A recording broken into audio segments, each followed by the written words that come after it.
Alright, so in this video, I'm in the airport, but I still want to talk about email marketing. So in this video, I'm going to explain the most valuable lesson I learned in the last 2 years of doing email marketing for maybe 15, 20 different ecom brands direct to consumer. By the way, my name's Alex Menace, made about $500,000 of email and SMS revenue for direct to consumer brands. The biggest mistake I've made when doing email marketing for all these different brands is thinking they're all the same. What do I mean by that? Well, when you look at a brand, let's just say, put yourself in the perspective of, you're an agency, right? And if you're an agency, you're probably working with a few different brands or many different brands, and your goal is how can I best serve the customer? Now, how do you know how to best serve the customer? And what you do, or what I did rather, is I looked at the lens of my perspective.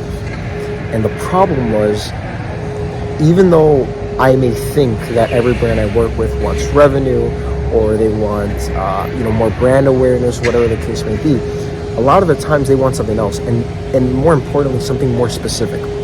As an example, we almost lost a client because of this, and through the grace of God, thank God we didn't. I'll put you down with it's because I got to zipper up my backpack. But we almost lost the client. And the way that worked is, I'm thinking we're doing well.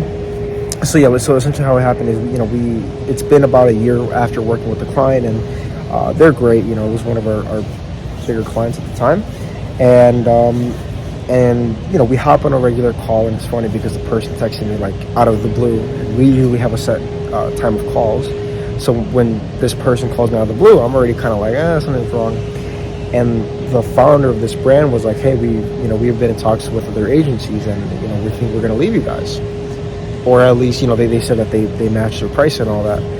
And immediately I'm like, man, that's so interesting, because I'm thinking in my mind, we're crushing it with this brand, we're giving them results, and unfortunately, the truth of the matter is that we were just not tracking the true goal of the brand.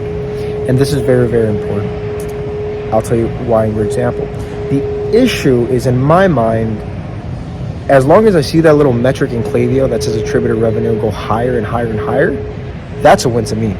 But the problem is that may not in reality be an actual win. The reason I say that is because I'm thinking just as much revenue as we possibly can make for them.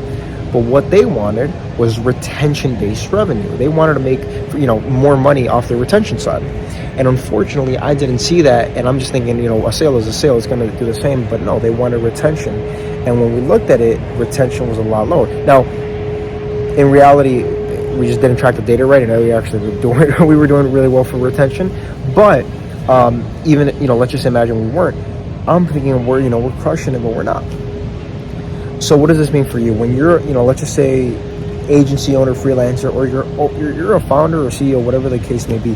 In that specific case, figure out what you want to get out of your email marketing, and a tangible way to do that is track your metrics and figure out what metric you want to track the most.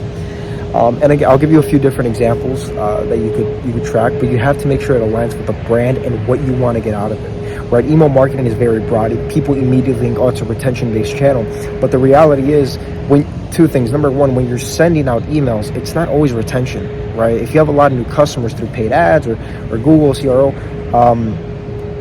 not CRO, but any type of paid ads medium.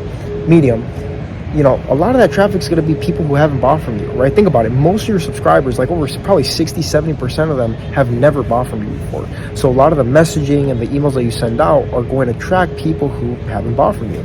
And if your goal is retention, you're thinking by default email is going to do that. But no, the reality is you have to make the messaging and create a strategy in order to get people to retain it and become repeat buyers. But yeah, let me give you a few different examples of things to track and to formulate your email marketing channel towards that I think would be beneficial. So obviously, one, as I mentioned, retention, that's the most basic one. But then if you look at retention, it's like, what type of retention, right? Do I want people to just do I want people's LTV just to max out and make their LTV, on average be, $5,000, or do I want just more repeat purchases, right? So you could divide retention into different ways, but retention is obviously one. Another one is brand awareness. This is especially important for brands that maybe are a big brand. So for example, let's just say that you're very, very big in wholesale. And the current list that you have right now isn't meant to make you guys a lot of money. It's just meant to, really create a brand community around, about your company, right?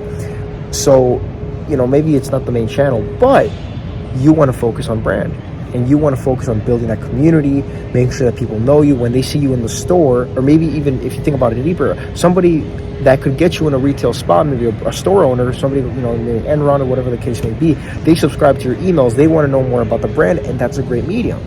So branding is another thing, creating the brand around it. Another way to do it is just pure sales, which funny enough to me is honestly one of the easier ways to do it.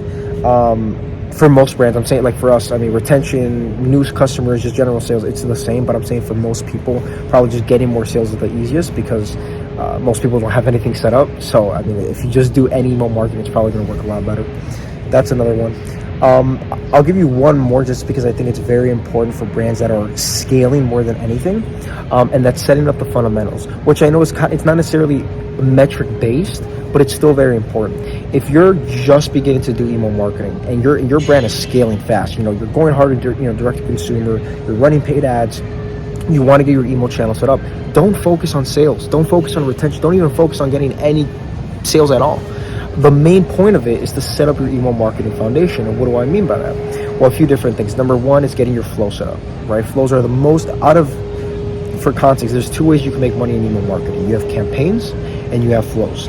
The most important one to set up, and I'm being very not biased, I'm just the reality, is your flows. The reason why flows are so important is flows are emails that you set up once and you never have to mess with again. Opposed to campaigns, it's like, okay, I'm going to send 10 to 15 campaigns every single month, but every single month I have to make new emails and new emails and new emails. Flows, on the other hand, you may set up 30 to 40 emails at once, but once you set them up, you don't have to do that. You don't have to mess with them again. So that's one. So setting up your flows, very, very important. Another thing, which is a huge reason as to why not doing email marketing is actually a really bad thing, especially if you have plans to do it in the future, is your deliverability.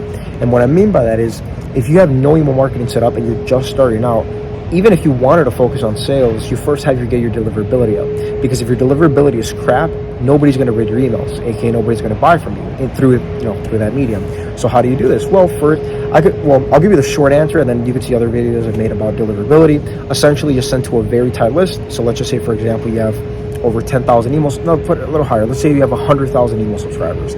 Send to the most engaged people. What do I mean? People who have placed an order in the last 7 days. People who have visited your website in the last 7 days. People who have just subscribed to your email marketing. It's a big one. In the last 3 days, 5 days, 10 days, whatever the case may be. Start off with a list of about 200 people. And again, this is with the context you have no email marketing. 200 people. Scale it up every time. So you have 200 people, then send emails again to that same list. And if you get up to 50% open rate, then double it. Even if you get 20 to 30% open rate, that's still good enough to double. And then just keep doubling it, right? Open up your list more. So instead of 7-day placed order rate, you can make it 14-day, then 30-day, and then not just placed order, but you could also say people who have just visited the site or just subscribed, and you essentially just keep opening the list every time you get a 30% open rate or higher, until you're pretty much hitting your entire list. But yeah, it's very, very important. And just to wrap up that point, is the reason why it's so important to do email marketing always, and not just think like, don't have this mindset is what I'm saying. Don't just say in your mind like, oh, okay, I'm just gonna set up email marketing when it's important. Like when right now let me focus on paid ads, and then when that's set up, let me focus on email marketing.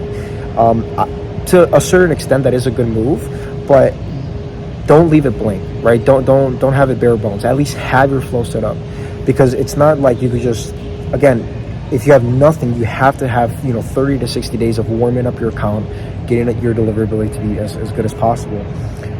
And that's not a 1 to 2 day process. It takes 30 days, 60 days, even 90 days in some cases. Usually not that long, but in some cases it can be.